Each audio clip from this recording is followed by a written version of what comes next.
2 दशकांपूर्वी उत्तर महाराष्ट्र केसरीचा मान मिळवलेल्या कुस्तीपट्टू भूषण लहानमगे यांचा नाशिक मुंबई महामार्गावरील राजूर फाटा परिसरात निर्गुण खून केला।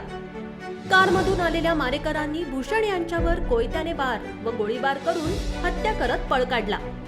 या प्रकरणी वाडीवरे पोलीस तपास करत आहेत।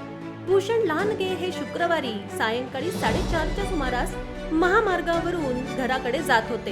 त्यावेळी कारमधून आलेल्या मारेकऱ्यांनी दुचाकीवरून जाणाऱ्या भूषण यांच्यावर हल्ला केला। दुचाकीवरून खाली पडलेल्या भूषण यांच्या डोक्यावर पोटात कोयत्याने वार केले। या हल्ल्यात वर्मी घाव बसल्याने भूषण रक्तबंबाळ झाले। त्यानंतर हल्लेखोरांनी कारमधून मुंबईच्या दिशेने पोबारा केला। ग्रामस्थांनी तातडीने भूषण यांना जिल्हा शासकीय रुग्णालयात दाखल केलं, मात्र त्यांचा मृत्यू झाला होता। या प्रकरणी वाडीवरे पोलीस ठाण्यात रात्री उशिरापर्यंत खुनाचा गुन्हा दाखल करण्याचं काम सुरू होतं।